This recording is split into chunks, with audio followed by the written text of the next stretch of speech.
tenir una oportunitat va ser l'inici de tot. Jo he treballat en una empresa industrial, en el sector serveis, però sobretot industrial. I aquí vaig agafar com una forma de treball, una metodologia. I llavors vaig pensar que aquesta forma de treball es podia aplicar també a autònoms i a petites empreses. Moltes vegades molts projectes es perden, les estadístiques són tremendes, de quan algú comença un projecte, i moltes vegades és per no saber aplicar certs nivells de qualitat o certs indicadors a mesurar. Aquí estem fent fins i tot un pla estratègic o paràmetres, però gran part de la pèrdua d'aquesta iniciativa empresarial venia donada per això. I vaig pensar que el que s'aplicava a la gran empresa i que és vàlid es podria donar també a la petita, als autònoms, als que comencen a establir unes bases per començar a créixer mica en mica. Això que veieu aquí és una cosa que aplico, és un vision board i això el que serveix és perquè tu estàs en una planificació d'un any i mig i pensis on vols arribar. Tu saps com estàs ara, tu saps qui ets, què tens, però com t'agradaria veure d'aquí un temps? Doncs una forma de fer realitat allò és posar-ho d'una forma molt gràfica en un panell que ho vegis cada dia i que sigui una mica motivador per tu i que vagis assolint aquelles fites. I si no t'agraden aquelles fites, les canvies, però que tu tinguis un camí, que vagis fent el teu recorregut una mica assentat. Llavors, el que jo faig, i ho faig en col·laboració també amb altra gent, és agafar un autònom o una micropime. Molts de vosaltres haureu fet pla d'empresa o no, ja em quedem que no fa, però haureu calculat els costos, l'atribució, l'estudi de mercat, etc. El pla d'empresa de tota la vida, clàssic, això és una cosa.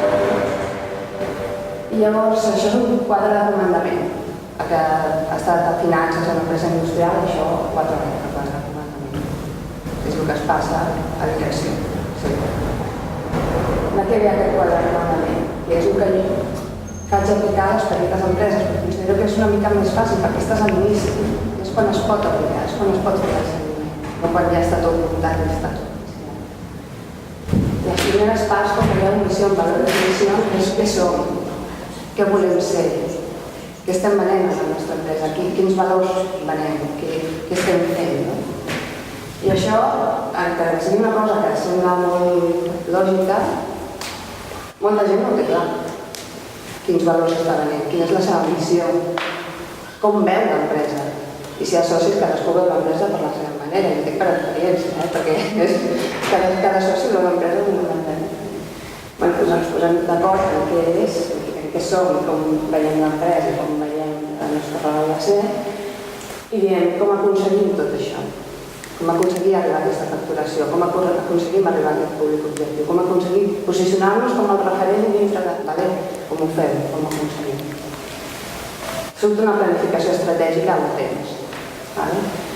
I a partir d'aquí hi uns indicadors que són els que ens van assenyalant si estem fent bé, si estem fent malament, en què estem fallant. Potser dèiem, el mercat local és el que ens salvarà, i resulta que no, que és que ens està salvant un altre tipus de mercat, o ens compraran sobretot aquest perfil, que resulta que és un altre perfil que ens està buscant. Doncs gràcies a aquests indicadors anem ajustant aquesta estratègia que anem fent. A partir d'aquí veiem què necessitem fer per assolir les nostres metes o objectius i tenim els resultats que anem. És una cosa com molt farragosa i molt poc creativa, però en el fons estàs transmetent la teva personalitat i allò que tu vols per la teva empresa, i allò que és el teu projecte vital, perquè en certa manera és el teu projecte. Com ho fem? Passem de pla d'empresa clàssic, perquè no ens agrada, perquè és un rotllo, perquè és una cosa com molt... et costa posar-te a fer-ho i ara això i ara... Això és una de les noves metodologies que està sortint, és un Canvas, no sé si vosaltres l'ha fet, no? El model Canvas. Sí, d'aquest Normalment, el Supercampus realment és per noves idees, per innovació. El bo que té aquest model, és una de les eines que s'utilitza, és que t'obliga a anar al darrere. És a dir, tu dius, jo crec que aquest producte es vendrà molt i serà la bomba i tal. Però tu vas al carrer, o bé a través de les xarxes socials abans d'implementar la producció, o preguntant, o com tu creus que ho hauries de fer, i veus realment si allò que tu creus que serà la bomba ho és. Veus quina és la reacció de la gent, què t'està dient aquesta gent, si compraran, si no compraran, com ho veuen el teu producte. És una, ara no us ho explicaré, però és una de les formes que ara s'està fent servir sobretot als Estats Units per innovació. Les grans empreses també l'estan fent servir. Van pòsits, poses a la paret i tothom van pòsits i es van traient aquests pòsits.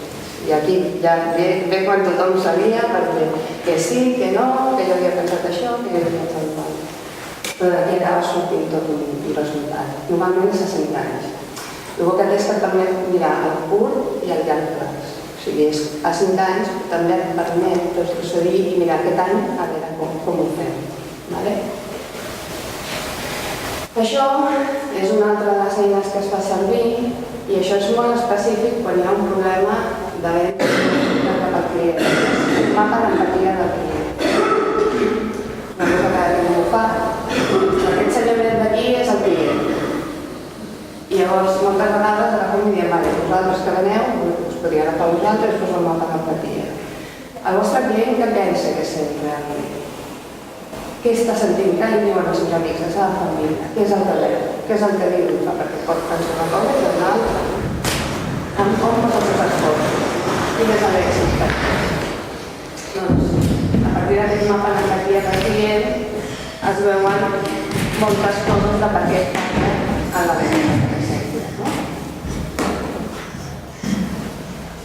Basat en tot això, com estic explicant en aquest procés, em vaig trobar que els projectes artístics són un pou de problemes. Sobretot els projectes artístics costa molt que siguin viables sense una subvenció darrere. Si coneixeu gent del món de l'art, depenen molt de les subvencions. I vam voler donar una volta, vam voler fer un projecte artístic que fos sostenible per si mateix sense necessitat d'una subvenció. Amb la casualitat que ens van donar una subvenció. El projecte per si mateix era sòlid, el projecte per si mateix era sostenible. Es va presentar una subvenció i ens la van donar, per la part que no era sostenible. Si no l'haguessin donat, ho haguessin fet. És un espai que reforça dos parts, l'exposició i la formació. Aquesta és la part expositiva, que és la part que és no viable, la part que necessita subvenció. Tot el normal que feu exposicions, aneu a una exposició, no pagueu per aquesta exposició, no s'ha de comprar un catàleg, no és viable, no és sòlida financerament. I vam crear un cicle expositiu i un cicle de formació. Aquest és el cicle expositiu, n'hi ha 4 exposicions, una per mes, avui n'hi ha una. I després tot un cicle de formació que va dirigida a artistes o gent que vol presentar un projecte artístic. Realment, aquest cicle de formació és el que sustenta el cicle expositiu. Combinant les dues àrees van fer que fos sostenible.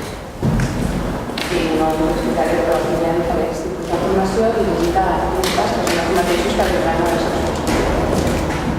Amb tot això vam intentar crear un projecte viable i sostenible a partir d'una metodologia en un àmbit que era molt difícil que fos viable i sostenible. De forma que aquest és la mare de tot, aquest és el meu projecte personal. Jo crec que la planificació estratègica, jo em vaig especialitzar en això i crec que tu assoleixes els teus objectius treballant molt amb una meta marcada i amb un camí marcat. I si t'equivoques, l'analitzes, mires el per què i el canvies cap a això i no passa res.